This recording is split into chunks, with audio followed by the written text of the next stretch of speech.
Hi friends, welcome to my channel TV ಕಥೆಗಳು. ಬನ್ನಿ, ಅಮೃತಧಾರೆ ಇವತ್ತಿನ ಹಂಚಿಕೆ ಏನಾಗುತ್ತೆ ಅಂತ ನೋಡ್ಕೊಂಬರೋಣ. ನೀವೇನಾದರೂ ನನ್ನ ಚಾನಲ್ನ ಫಸ್ಟ್ ಟೈಮ್ ನೋಡೋದಾದರೆ ಲೈಕ್ ಮಾಡಿ, ಶೇರ್ ಮಾಡಿ ಮತ್ತು ಸಬ್ಸ್ಕ್ರೈಬ್ ಮಾಡಿ. ಗೌತಮ್ ಅವರು ಶಕುಂತಲಾಗೋಸ್ಕರ ಹೋಮವನ್ನು ಮಾಡಿಸಿರ್ತಾರೆ ಮತ್ತು ಪ್ರಸಾದವನ್ನು ಹಂಚುತ್ತಾ ಇರ್ತಾರೆ. ಆಗ ಶಕುಂತಲ ಅವರು ಕಾಂಚನದಿಂದ ತಪ್ಪಿಸಿಕೊಂಡು ಈ ಕಡೆ ದೇವಸ್ಥಾನದ ಹತ್ರ ಅಂತ ಹೇಳಿ ಬರ್ತಾ ಇರ್ತಾರೆ. ಅವರಿಗೆ ತುಂಬಾ ಹಸಿವಾಗಿರುವಾಗ ದೇವಸ್ಥಾನದಲ್ಲಿ ಪ್ರಸಾದ ತೆಗೆದುಕೊಳ್ಳೋಣ ಅಂತ ಹೋಗ್ತಿರುವಾಗ ಅಲ್ಲಿ ಗೌತಮ್ ಮತ್ತು ಭೂಮಿಕನ್ನ ನೋಡಿ ಅವರು ಏನಾದರೂ ಹೇಳ್ಬೋದು ಅಂತ ಹೇಳಿ ಅಲ್ಲಿಂದ ಬರ್ತಾರೆ. ಗೌತಮ್ ಅವರನ್ನ ನೋಡಿ ಅಮ್ಮ ಬನ್ನಿ ಪ್ರಸಾದ ತಗೊಳ್ಳಿ ಅಂತ ಇಲ್ಲಿ ಹೇಳ್ತಾರೆ. ಆಗ ಶಕುಂತಲ ಅವರು ಅಂತ ಹೇಳಿ ಅವರಿಗೆ ಗೊತ್ತಿರೋದಿಲ್ಲ. ಆದರೆ ಶಕುಂತಲ ಅವರಿಗೆ ಅವರೇ ಗೌತಮ್ ಅಂತ ಗೊತ್ತಿರೋ ಕಾರಣ ನಾನು ಆಗಲೇ ಪ್ರಸಾದ ತೆಗೆದುಕೊಂಡೆ ಅಂತ ಹೇಳಿ ಅಲ್ಲಿಂದ ಬಂದ್ಬಿಡ್ತಾರೆ. ಮತ್ತೆ ಗೌತಮ್ ಮತ್ತೆ ಭೂಮಿಕಾ ಅವರು ಇನ್ನೂ ಪ್ರಸಾದ ಉಳಿದಿರುತ್ತೆ. ಆಗ ಈ ಕಡೆ ಭೂಮಿಕಾ ಅವರು ಕೂಡ ಪ್ಲಾನ್ ಮಾಡಿ, ಮಕ್ಕಳೇ ನೀವು ಹೊರಗೆಲ್ಲ ಯಾರ್ಯಾರಿದ್ದಾರೋ ಅವರಿಗೆ ಯಾರಿಗೆ ಪ್ರಸಾದ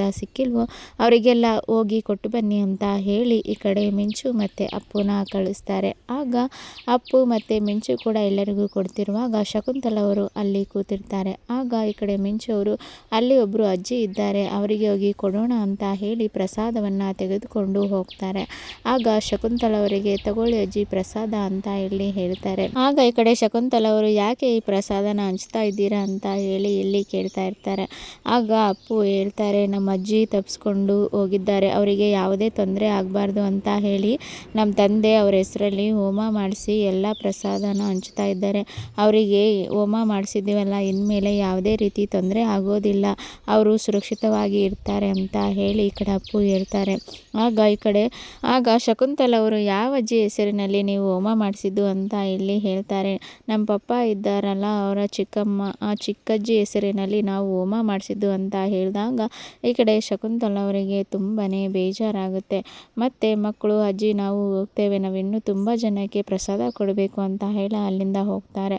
ಆಗ ಈ ಕಡೆ ಶಕುಂತಲ ಅವರು ಆ ಪ್ರಸಾದನ ನೆನೆಸ್ಕೊಂಡು ಗೌತಮ್ ನನಗೋಸ್ಕರ ಎಷ್ಟೆಲ್ಲ ಕಷ್ಟಪಡ್ತಾನೆ, ನಾನು ಅವನಿಗೆ ಎಷ್ಟೆಲ್ಲ ತೊಂದರೆ ಕೊಟ್ಟರೆ ಆದರೂ ಅವನು ಎಲ್ಲವನ್ನು ಮರ್ತಿದ್ದಾನೆ ಅಂತ ಹೇಳಿ ಶಕುಂತಲ ಅವರು ತುಂಬಾ ದುಃಖದಲ್ಲಿರ್ತಾರೆ. ನನ್ನ ಹೆತ್ತ ಮಕ್ಕಳೇ ನನಗೆ ನೋಡಿಲ್ಲ, ಆದರೆ ಗೌತಮ್ ನನ್ನ ಎಷ್ಟು ಚೆನ್ನಾಗಿ ಅರ್ಥ ಮಾಡ್ಕೊಂಡಿದ್ದಾನೆ, ನನಗೋಸ್ಕರ ಹೋಮವನ್ನು ಮಾಡಿಸಿದ್ದಾನೆ, ಅಂಥವನಿಗೆ ನಾನು ತುಂಬಾ ದ್ರೋಹ ಮಾಡಿಬಿಟ್ಟೆ ಅಂತ ಹೇಳಿ ಮನಸ್ಸಿನಲ್ಲಿ ಅಂದ್ಕೊಂಡು ಅವನ ಹತ್ರ ಹೇಗಾದರೂ ಮಾಡಿ ದುಡ್ಡು ಕೇಳಿ ಈ ಕಡೆ ಕಾಂಚನಾಗಿ ಕೊಡಬೇಕು ಅಂತ ಹೇಳಿ ಯೋಚನೆ ಮಾಡ್ತಾ ಪ್ರಸಾದವನ್ನು ತಿಂತಾ ಇರ್ತಾರೆ.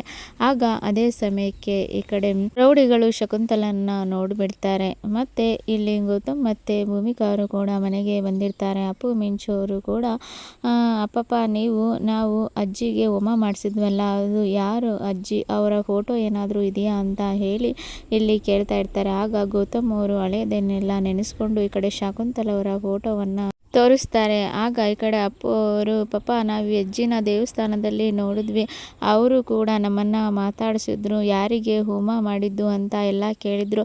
ಆಗ ನಾವು ಹೇಳಿದ್ವಿ, ಮತ್ತು ಈ ಕಡೆ ನಾವು ಪ್ರಸಾದವನ್ನು ಕೂಡ ಅವರಿಗೆ ಕೊಟ್ಟು ಬಂದ್ವಿ ಅಂತ ಹೇಳಿ ಈ ಕಡೆ ಅಪ್ಪು ಅವರು ಹೇಳ್ತಾರೆ. ಆಗ ಗೌತಮ್ ಅವರು ಹೇಳ್ತಾರೆ ಭೂಮಿಕಾ ಹತ್ರ, ಭೂಮಿಕಾ ನಾವು ಹೋಗಿ ಇನ್ನೊಂದು ಸಲ ದೇವಸ್ಥಾನದಲ್ಲಿ ನೋಡಿಕೊಂಡು ಬರ್ತೇನೆ ಅಂತ ಹೇಳಿ ಅಲ್ಲಿಗೆ ಬರ್ತಾರೆ. ಆಗ ಇಲ್ಲಿ ರೌಡಿಗಳು ಶಕುಂತಲನ್ನ ಎಳ್ಕೊಂಡು ಹೋಗ್ತಾ ಇರ್ತಾರೆ. ಆಗ ಗೌತಮ್ ಅವರು ಕೂಡ ಅಲ್ಲಿ ಇಲ್ಲಿ ಹುಡುಕ್ತಾ ಇರಬೇಕಾದ್ರೆ ರೌಡಿಗಳು ಎಳ್ಕೊಂಡು ಹೋಗೋದನ್ನು ನೋಡ್ತಾರೆ. ಆಗ ಈ ಕಡೆ ಗೌತಮ್ ಅವರು ಶಕುಂತಲ ಅವರೇ ಅಂತ ಹೇಳಿ ಕನ್ಫರ್ಮ್ ಮಾಡಿಕೊಂಡು ಅಲ್ಲಿಂದ ಓಡಿ ಬಂದು ಆ ರೌಡಿಗಳ ಜೊತೆ ಫೈಟ್ ಮಾಡಿ ಈ ಕಡೆ ಶಕುಂತಲ ಅವರನ್ನು ಬಿಡಿಸ್ಕೊಂಡು ಬರ್ತಾರೆ. ಆಗ ಶಕುಂತಲ ಅವರು ಕೂಡ ಕೈ ಎತ್ತಿ ಗೌತಮ್ಗೆ ನಮಸ್ಕಾರವನ್ನು ಮಾಡ್ತಾರೆ. ಆಗ ಈ ಕಡೆ ಗೌತಮ್ ಅವರು, ಅಮ್ಮ ಇದೆಲ್ಲ ಏನು ಹೀಗೆ ಮಾಡ್ತಾ ಇದ್ದೀರಾ, ನೀವು ತೊಂದರೆಯಲ್ಲಿ ಇದ್ದೀರಾ ಅಂದರೆ ನಾವು ಹೆಲ್ಪ್ ಮಾಡಲ್ವಾ, ನೀವು ಯಾಕೆ ಈ ರೀತಿ ಎಲ್ಲ ಮಾಡಿದ್ರಿ, ನಾನು ನಿಮ್ಮ ದೊಡ್ಡ ಮಗ ಇದ್ದೀನಿ ಅಂತ ಹೇಳಿ ನೀವು ಮರೆತು ಬಿಟ್ರಾ, ನಿಮ್ಗೆ ಏನೇ ತೊಂದರೆ ಆದರೂ ಕೂಡ ನನಗೆ ಕಾಲ್ ಮಾಡ್ಬೋದಿತ್ತಲ್ಲ ಅಂತ ಹೇಳಿ ಈ ಕಡೆ ಶಕುಂತಲ ಅವರಿಗೆ ಹೇಳ್ತಾರೆ. ಆಗ ಶಕುಂತಲ ಅವರು ಕೂಡ ತುಂಬಾ ಸೈಲೆಂಟ್ ಆಗಿ ಏನು ಮಾತಾಡದೇ ಇರ್ತಾರೆ. ಆಗ ಗೌತಮ್ ಅವರು ಕೂಡ ಈ ಕಡೆ ಅವರು ಬನ್ನಿ ಅಮ್ಮ ಮನೆಗೆ ಹೋಗೋಣ ಅಂತ ಹೇಳಿ ಅಲ್ಲಿಂದ ಅವರನ್ನು ಕರ್ಕೊಂಡು ಹೋಗ್ತಾರೆ. ಮತ್ತು ಯಾಕೆ ಈ ರೀತಿಯಾಗಿ ಮನೆ ಬಿಟ್ಟು ಹೋದ್ರಿ, ಮತ್ತು ನಿಮಗೆ ಏನಾದರೂ ತೊಂದರೆ ಆಗಿತ್ತಾ ಅಂತ ಎಲ್ಲವನ್ನು ಕೇಳಿದಾಗ ಶಕುಂತಲ ಅವರು ಕೂಡ ಇಲ್ಲಿ ಹೇಳ್ತಾರೆ, ಪಬ್ಬಲ್ಲಿ ನಾನು ಕಾಂಚನ ಹತ್ರ ಈ ರೀತಿಯಾಗಿ ಸಾಲ ಮಾಡಿದ್ದೆ, ಅವಳು ಹಣವನ್ನು ಪಡೆದುಕೊಳ್ಳಲಿಕ್ಕೆ ನನ್ನ ಎಲ್ಲ ಒಡವೆಗಳನ್ನು ತೆಗೆದುಕೊಂಡ್ಳು, ಮತ್ತು ಇನ್ನೂ ಅವಳಿಗೆ ಹಣ ಸಾಲದೇ ಇರೋದ್ರಿಂದ ನನ್ನ ಎಲ್ಲ ಅಂಗಾಂಗಗಳನ್ನು ಮಾರಿ ದುಡ್ಡು ಮಾಡಬೇಕು ಅಂತ ಹೇಳಿ ಹಾಸ್ಪಿಟ್ಲಲ್ಲಿ ನನ್ನನ್ನು ಸೇರಿಸಿದರು. ನಾನು ಹೇಗೋ ಮಾಡಿ ತಪ್ಪಿಸ್ಕೊಂಡು ಬಂದೆ. ಆದರೆ ಆ ದೇವಸ್ಥಾನದಲ್ಲಿ ರೌಡಿಗಳು ನನ್ನನ್ನು ನೋಡಿಬಿಟ್ರು. ಅವರ ಕೈಯಲ್ಲಿ ನಾನು ಸಿಕ್ಕಾಕೊಂಡ್ಬಿಟ್ಟೆ. ನೀನು ಬಂದು ಕಾಪಾಡಿದೆ ಅಂತ ಇಲ್ಲಿ ಹೇಳ್ತಾರೆ. ಮತ್ತೆ ಶಕುಂತಲಾ ಅವರು ತುಂಬಾನೇ ಅಳ್ತಾ ಇರ್ತಾರೆ. ಆಗ ಗೌತಮ್ ಅವರು ಕೂಡ, ಅಮ್ಮ ನೀವೇನು ಚಿಂತೆ ಮಾಡಬೇಡಿ, ಅವರಿಗೆ ಬೇಕಾದ ಎಲ್ಲ ಹಣವನ್ನು ನಾವು ಕೊಡ್ತೇವೆ. ಇನ್ಮೇಲೆ ನಿಮಗೆ ಅವರಿಂದ ಯಾವುದೇ ತೊಂದರೆ ಆಗೋದಿಲ್ಲ, ನೀವು ಸುರಕ್ಷಿತವಾಗಿ ಇರ್ಬೋದು, ಮತ್ತೆ ನೀವು ಇಲ್ಲೇ ಇರ್ಬೋದು ಅಂತ ಹೇಳಿ ಗೌತಮ್ ಅವರು ಹೇಳ್ತಾರೆ. ಆದರೆ ಶಕುಂತಲಾ ಅವರು ಕೂಡ ತುಂಬಾನೇ ಬೇಜಾರದಿಂದ ಅಳ್ತಾ ಇರ್ತಾರೆ. ಆಗ ನೀವು ಅಳಬೇಡಿ ಅಮ್ಮ, ನಿಮಗೆ ಯಾವುದೇ ರೀತಿ ತೊಂದರೆ ಆಗೋದಿಲ್ಲ, ನಾನಿದ್ದೇನೆ ಅಂತ ಹೇಳಿ ಗೌತಮ್ ಅವರು ಈ ಕಡೆ ಶಕುಂತಲೆಗೆ ಧೈರ್ಯವನ್ನ ತುಂಬ್ತಾ ಇರ್ತಾರೆ. ಮತ್ತೆ ಕಾಂಚನ ಅವರು ಕೂಡ ಈ ಶಕುಂತಲಾ ಎಲ್ಲಿ ತಪ್ಪಿಸ್ಕೊಂಡು ಹೋಗ್ಬಿಟ್ಲು, ರೌಡಿಗಳನ್ನ ಕಳಿಸಿ ಎಲ್ಲೇ ಇದ್ರು ಅವಳನ್ನ ಹುಡುಕಿ ಬನ್ನಿ ಅಂತ ಹೇಳಿ ಕಳಿಸ್ತಾರೆ. ಆದರೆ ಶಕುಂತಲಾ ಅವರು ಗೌತಮ್ ಮನೆಯಲ್ಲಿ ಸೇಫ್ ಆಗಿ ಇರ್ತಾರೆ. ಮತ್ತು ಯಾವುದೇ ಕೂಡ ತೊಂದರೆ ಕೂಡ ಅವರಿಗೆ ಆಗೋದಿಲ್ಲ. ಮತ್ತು ಕಾಂಚನ ಅವರಿಗೂ ಕೂಡ ಅವರು ಅಲ್ಲಿದ್ದಾರೆ ಅಂತ ಹೇಳಿ ಗೊತ್ತಾಗೋದಿಲ್ಲ. ಮತ್ತು ಪಾರ್ಥ, ಮಹಿಮಾ ಅವರೆಲ್ಲ ಬಂದು ಅವರ ತಾಯಿಯನ್ನು ಮಾತಾಡಿಸ್ತಾರೆ. ಇಲ್ಲಿನವರೆಗೆ ಇವತ್ತಿನ ಹಂಚಿಕೆ. Thank you for watching.